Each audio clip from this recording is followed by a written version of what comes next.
नाज़रीन, काछे जे छने शहर सां वास्तो रखंदड़ अखियुनि जे नूर खां महरूम शाइर तालिब कमराणी पंहिंजे फ़न ज़रिए मञता माणी आहे। संदसि शाइरी सिंध जे भलोड़ फ़नकारनि जलाल चांडे, ममताज़ लाशारी, मंजूर सखीरानी सूदो ऐं ॿियनि ॻाई। वधीक तफ़सीलनि लाइ पेश आहे जोही मां मुश्ताक रोदनानी जी रिपोर्ट। जी नाज़रीन, हींअर असां सां हिते गॾु मौजूदु आहे काछे जे शहर छिनी सां हिन जो तालुक़ु आहे। ही अखियुनि खां त जेको आहे सो नाबीन आहे, पर ही दिलि जे रोशनी सां जेको आहे सो ॾिसंदो आहे। त अचो त तव्हांखे हिन सां ॻाल्हि ॿोल करायूं त हिन जो असुलु तारीफ़ छा आहे। अदम मुंहिंजो तालुक़ु काछे ॻोठ छिनीअ सां आहे ऐं मुंहिंजो तहसील जोही ज़िलो दादू आहे। मुंहिंजो नालो तालिब हुसैन आहे। NIC में तालिब हुसैन प्रेमी सां लिखियलु आहे ऐं अदबी दुनिया में या कैसेट जी दुनिया में या सिंगर आहियां त उन हिसाब सां तालिब कमराणी जे नाले सां मशहूरु आहियां। तालिब कमराणी, तव्हां असांखे इहो ॿुधाइजो त तव्हांखे जेको सो शाइरी में कीअं शौक़ु थियो। नंढपण खां असां रेडियो ॿुधणु शुरू कयो त रेडियो जा लिसनर हुआसीं आहियूं ऐं इनशाला रहण जी उमेद बि रखूं था। त रेडियो जे हवाले सां असांखे इलाही अवेयरनेस मिली शाइरी जे बारे में, त असांखे बि शौक़ु थियो त असां भला असां बि कुझु लिखूं ॾिसूं, कुझु करे सघूं था। त पोइ दोस्तनि असांखे पज़ीराई ॾिनी, पोइ कोशिशि कईसीं मुख़्तलिफ़ प्रोग्रामनि में ॿाहिरि निकितासीं, घर खां थोरो ॿाहिरि बि वियासीं, ॿिया डिस्ट्रिक्ट्स उते बि वियासीं। त सुठी पज़ीराई, सुठी मोट मिली। मोट पोइ असांखे वरी वधीक कमु करण ते हिमथ आयो त असीं हिमथजी वियासीं। पोइ कुझु कोशिशि कयूं पिया। एतिरा भलोड़ त कोन आहियूं, बहरहाल अवाम पसंदि करे थी, अवाम जे लाइ भलोड़ आहियूं, पर आऊं एतिरो भलोड़ कोन आहियां।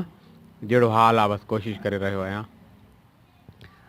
जी तालिब, तव्हां असांखे इहो ॿुधाइजो त तव्हांखे जेको आहे सो हींअर ताईं तव्हां माना जेका शाइरी कई आहे, तव्हां अखियुनि खां बि नाबीन आहियो, ॾिसो बि कोन था, पोइ तव्हां उन्हनि ॻाइणनि ताईं कीअं पहुता आहियो ऐं हींअर ताईं तव्हांजा जेके कलाम आहिनि, तव्हांजी जेका शाइरी आहे उहा कहिड़नि कहिड़नि फ़नकारनि ॻायो। तव्हांजो पहिरियों जेको सुवालु आहे त तव्हां उन्हनि ताईं कीअं पहुतव, छा त रेडियो मूंखे एतिरो कॉन्फिडेंस ॾिनो आहे। ऐं लाहौर इस्लामाबाद ताईं बि सफ़रु कंदो आहियां, पंहिंजे कमनि कारनि सां ॿाहिरि निकिरी वेंदो आहियां ऐं पंहिंजी जेका बि ज़िंदगीअ जी जेका स्ट्रगल आहे उन में पंहिंजो पाण खे अॻिते आणण जी कोशिशि करे रहियो आहियां। मदद करण वारो ख़ुदा आहे, कोशिशि कंदुमि। ऐं ॿियो सुवालु तव्हांजो इहो वरी कजो जेको ॿियो सुवालु कयो।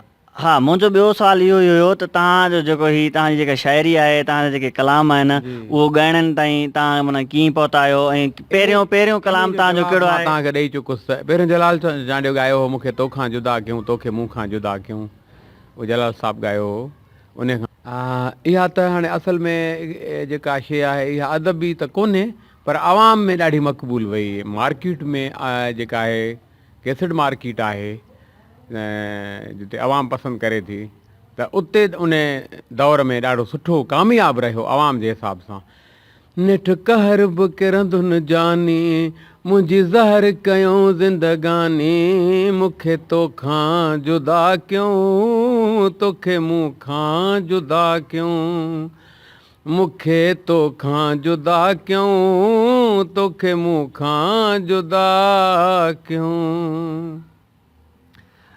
तालिब कमराणी साहिबु, तव्हां असांखे इहो ॿुधाइजो तव्हांजो को अहिड़ो मशहूरु गानो या कलाम जेको फ़नकारनि ॻायो हुजे ऐं उन खां पोइ तव्हांखे मक़बूलियत मिली हुजे ऐं तव्हां जेको सुञाणप थी हुजे। मक़बूलियत इन ई गीत ॾिनी, आवाम जी पसंदि आहे, बाक़ी अदबी शइ त कोन्हे, बहर वज़न बि कोन्हे, नंढिड़ो नज़म आहे, उन मक़बूलियत मूंखे ॾिनी। इहो ई गानो आहे जंहिं मक़बूलियत ॾिनी। इन खां पोइ ॿियनि फ़नकारनि बि खोड़ सारो ॻायो मूंखे।